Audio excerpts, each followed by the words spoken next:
సృష్టి స్థితి లయకారకుడైన ఆ పరమశివుని మూడవ కన్ను తెరుచుకుంటే ఏమవుతుందో తెలుసా? ఒక మహాప్రళయం.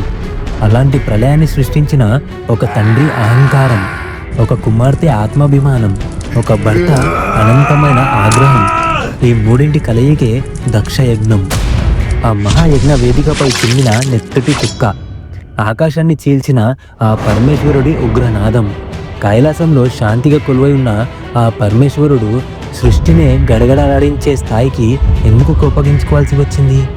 దక్షయజ్ఞం కేవలం ఒక కథ కాదు, అది అహంకారానికి, అనురాగానికి, అంతిమ సత్యానికి మధ్య జరిగిన మహాసంగ్రామం. ఆ సత్యాన్ని నేడు మనం ఈ వీడియోలో తెలుసుకుందాం. సో మిస్ చేయకుండా పూర్తిగా చూడండి. అనంత సృష్టికి అధిపతి అయిన బ్రహ్మదేవుని కుమారుడు, అపార తపస్సు శక్తి కలిగిన దక్ష ప్రజాపతి. సకల దేవతలు, ఋషులు అతని కీర్తించేవారు. అష్ట ఐశ్వర్యాలతో తులతూగుతున్న అతని జీవితంలో ఒక లోపం. ఆ లోపమే శివుని పట్ల అతనికున్న అపారమైన ద్వేషం. శివుడు తన కుమార్తె సతీదేవిని ప్రేమించి పెళ్లి చేసుకోవడం దక్షుడు జీర్ణించుకోలేకపోయాడు. దిగంబరుడు, శ్మశానవాసి, భూతగణాలతో సంచరించేవాడు అనే నిందలతో శివుణ్ణి నిత్యం దూషిస్తుండేవాడు. తన కుమార్తె సతీదేవి శివుని అర్ధాంగి అయినప్పటికీ వారి బంధాన్ని నిత్యం చిన్నచూపు చూస్తూ తన అహంకారాన్ని పెంచుకుంటూ పోయాడు. దక్షుని అహంకారం ఆకాశాన్ని తాకింది. ఒకరోజు దక్షుడు ఒక మహాయజ్ఞాన్ని తలపెట్టి సృష్టిలోని సమస్త దేవతలను, ఋషులను, గాంధర్వులను ఆహ్వానించాడు. కానీ ఒక్కరిని మాత్రం కావాలనే విస్మరించాడు. ఆయనే తన అల్లుడైన శివుడు. కైలాసంలో ఉన్న సతీదేవికి ఈ విషయం తెలిసినప్పుడు ఆమె హృదయం ద్రవించిపోయింది. తన తండ్రి చేస్తున్న అపచారం, తన భర్తకు జరుగుతున్న అవమానం ఆమెను తీవ్రంగా కాల్చివేసింది. తండ్రి చేస్తున్న ఈ అవమానాన్ని సతీదేవి భరించలేకపోయింది. అగ్ని జ్వాలల రాజుకున్న ఆత్మాభిమానం ఆమెను దహించి వేసింది.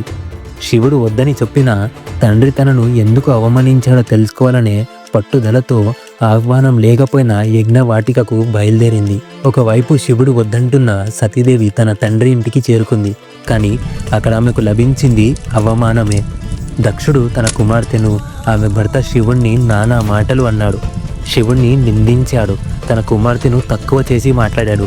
అప్పుడు సతీదేవి ఆత్మాభిమానం రగిలిపోయింది. తన భర్తను నిందించడానికి కారణమైన తన తండ్రి ఇచ్చిన ఈ శరీరం తనకు వద్దని నిర్ణయించుకుంది.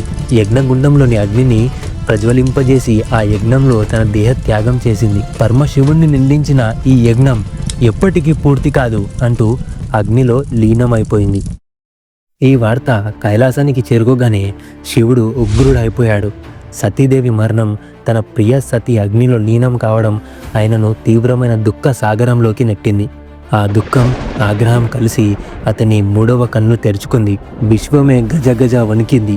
తన జటాజుటాలని పెరికి నేలకేసి కొట్టగా మహాభయంకరమైన వీరభద్రుడు జన్మించాడు. వీరభద్రుడు మహాకాళి సమేతంగా దక్షుడి యజ్ఞశాలపై దండెత్తాడు. యజ్ఞాన్ని ధ్వంసం చేశాడు. దక్షుడి శిరస్సు ఖండించాడు. సృష్టి ఒక్కసారిగా సంభ్రమాశ్చర్యాలకు లోనైంది. శివుని ఆగ్రహ జ్వాలకు తట్టుకోలేక దేవతలంతా వణికిపోయారు. శివుడు సతీదేవి భౌతిక దేహాన్ని మోస్తూ సకల లోకాలు తిరిగాడు. ఆమె శరీర భాగాలు పడిన చోట్ల పవిత్ర శక్తి పీఠాలుగా వెలిశాయి. ఈ కథ వెనుక దాగిన నిజం ఏమిటంటే, అహంకారం మనిషిని దైవం నుంచి దూరం చేస్తుంది.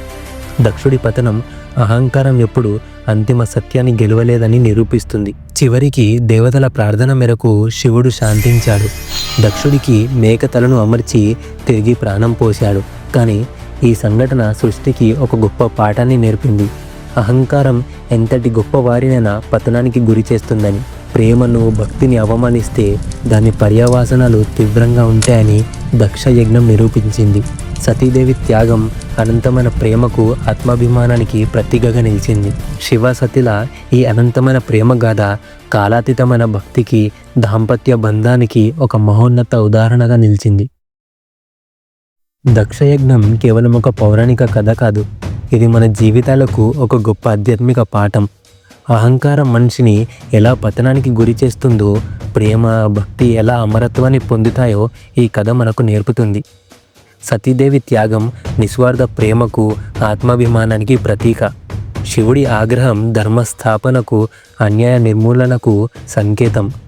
మన హృదయాలలో అహంకారానికి తావు ఇవ్వకుండా ప్రేమ, దయ, భక్తి భావాలను పెంపొందించుకోవడమే ఈ కథ నుండి మనం నేర్చుకోవాల్సిన అసలు నిజం.